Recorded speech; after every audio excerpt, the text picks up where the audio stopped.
Qui parmi vous se trouve beau? Allez-y, levez la main. Qui parmi vous ne se trouve pas beau? Levez la main aussi. Bon, je vois qu'il y en a qui ont hésité sur la réponse et d'autres qui n'ont pas l'air de savoir s'ils se trouvent beaux ou non. Pour ma part, ma vision de la beauté a beaucoup évolué. Et ce qui est sûr, c'est qu'aujourd'hui, je vous trouve tous très beaux.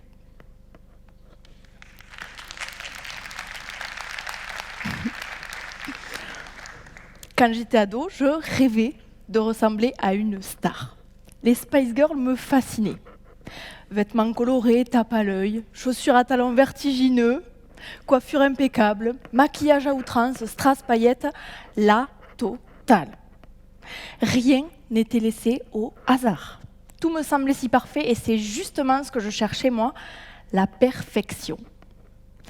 Bon, il faut dire pour ça que j'étais au moins aussi organisée qu'un pilote qui procéderait à l'ultime vérification avant le décollage.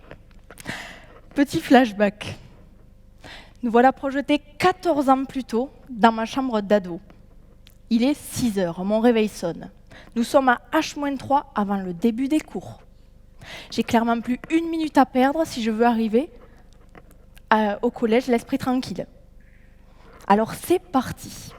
Météo consultée la veille, il va faire beau aujourd'hui. Donc ça veut dire que je peux enfin mettre ma toute nouvelle jupe. Elle est bleue, elle est magnifique. Mais attends, mais je la mets avec quoi? Et là, panique. Je vois défiler 1001 possibilités de tenue dans ma tête, ça me donne le tournis. Bon, je teste, en avant pour les essayages. Je vais tout doucement dans le couloir. Chercher mes je ne sais combien de paires de chaussures que j'aligne devant le miroir, que je classe par style, par couleur, par hauteur, par préférence. Bon, l'armoire, j'attrape 4 ou 5 vêtements qui tenaient tout juste en équilibre, on ne sait pas trop comment, et j'essaie. Et après X allers-retours devant le miroir, avec un haut, puis un autre, tantôt des talons, des baskets. Voilà qu'un bout de tissu pailleté me fait de l'œil. Et là, non mais j'y crois pas. C'est exactement le même bleu que celui de ma jupe. J'adore. Bon, je vous laisse imaginer l'étape accessoire avec ses rappels de couleurs. La coiffure, où chaque mèche est à sa place. Le maquillage, impossible de sortir sans maquillage. Ah, j'allais oublier, le vernis.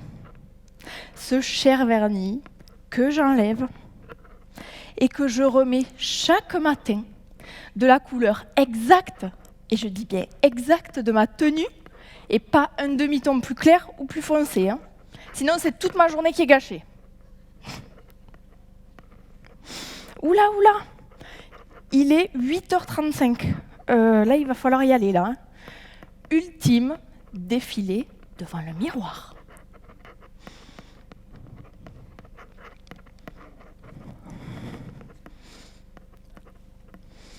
Pas mal.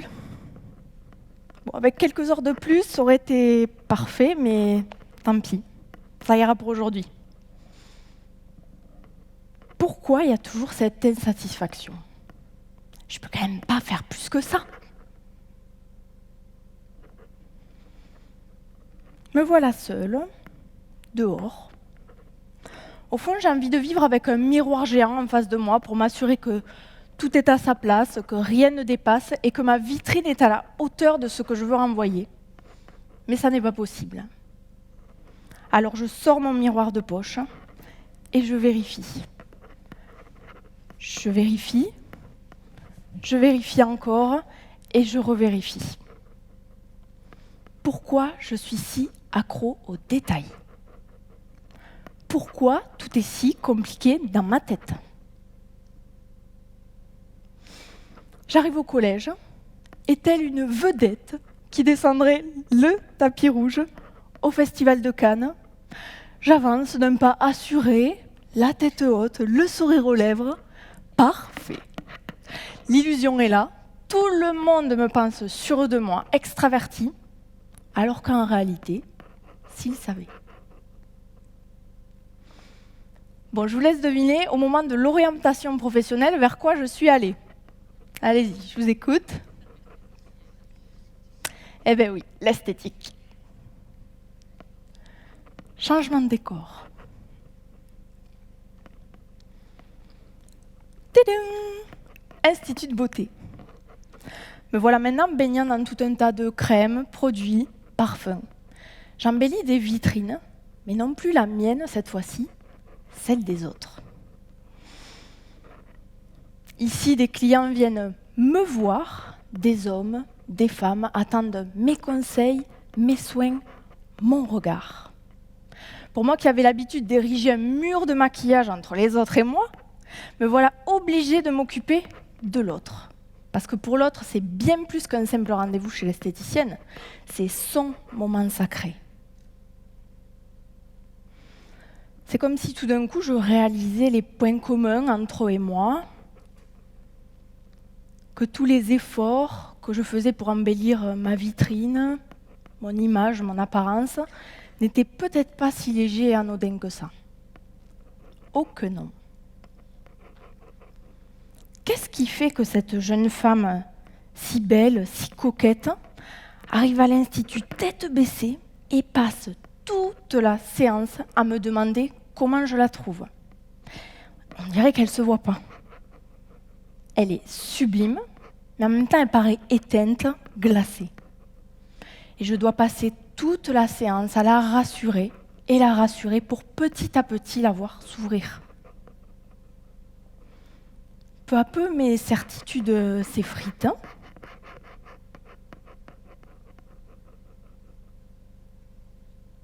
C'est vraiment le moment de la prise de conscience.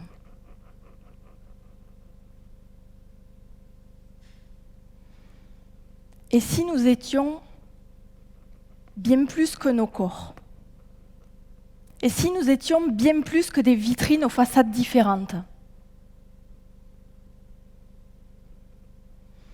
Rester en surface me devient désormais impossible.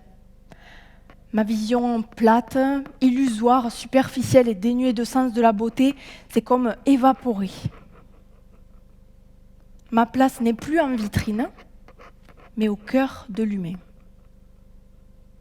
Ça bouillonne dans ma tête, ça pétille dans mon cœur, un vent libérateur. Nouveau changement de décor.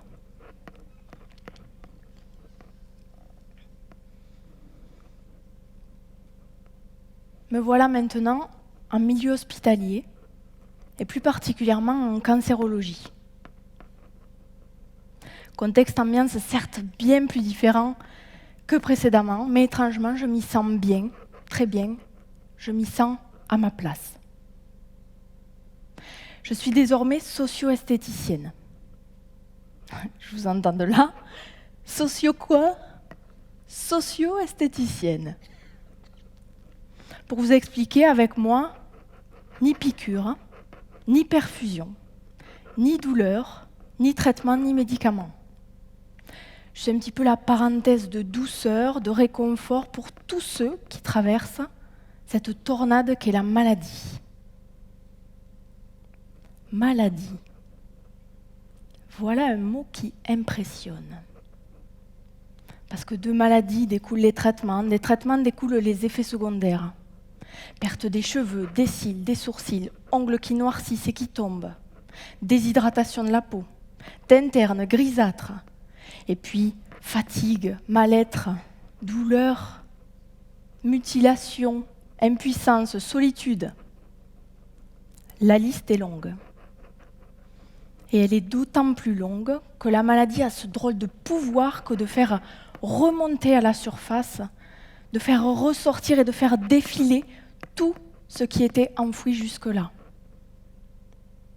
Les événements marquants, les douleurs accumulées, les angoisses, les blessures du passé, tout ressort. Donc, comment continuer à avancer dans cette tornade?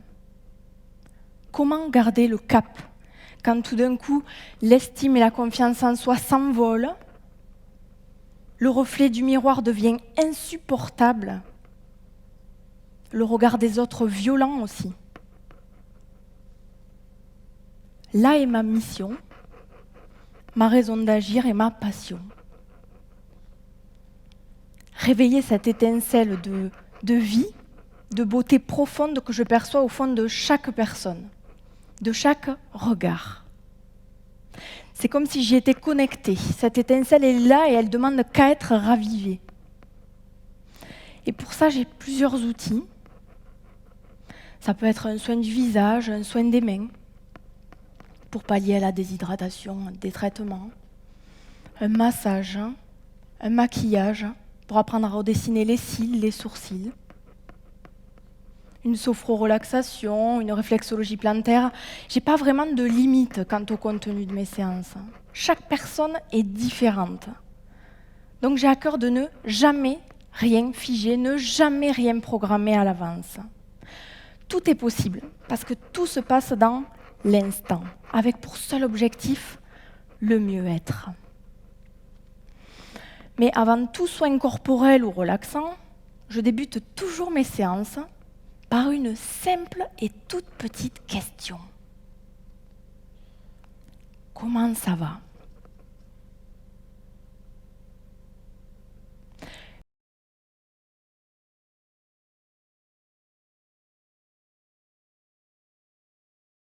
Pour bifurquer vers soi-même. Un comment ça va, qui a ce don de fendiller les carapaces, les masques, les voiles qu'on a pu se mettre, pour aller toucher l'essentiel, le cœur. Ah, ce cœur. Quand on a passé toute sa vie à rester en surface, quand on s'est depuis si longtemps oublié, on a du mal à l'écouter. C'est donc le moment des confidences, le moment de faire un point, un bilan sur soi, sur sa vie. Et si justement la maladie était cette sonnette d'alarme qui me permet de m'écouter, cette sonnette d'alarme qui permet de se réveiller, de se reconnecter à soi-même. Vous savez, Platon le disait il y a 2500 ans. On ne peut pas chercher à guérir le corps sans chercher à guérir l'âme. Eh bien, j'ai compris que s'acharner à soigner l'enveloppe et uniquement l'enveloppe, le corps, n'a pas de sens. En fait, c'est un peu comme au cinéma. Vous regardez un film, et tout d'un coup, l'image se brouille. Est-ce que vous pensez que la solution est de changer l'écran ? Ou est-ce qu'il faut remonter au niveau du projecteur pour voir et comprendre ce qui se passe ? Eh bien, en saisissant que le corps n'est que cette projection extérieure de tout ce qui se passe à l'intérieur, tout devient différent. Et à partir de ce moment-là, mon métier, ma pratique, mes soins prennent une toute autre dimension. Une dimension plus subtile, plus sensible, plus empathique. Je ne m'adresse plus au patient, mais je m'adresse à l'humain. Je ne touche plus que le corps, mais je touche la beauté au cœur du corps. J'espère que maintenant vous pourrez voir l'autre tel que j'ai appris à le voir et que vous pourrez vous voir tel que je vous vois, dans votre beauté, une beauté bien plus profonde, bien plus durable que votre seule façade. Alors je vous repose la question, qui parmi vous se sent beau ?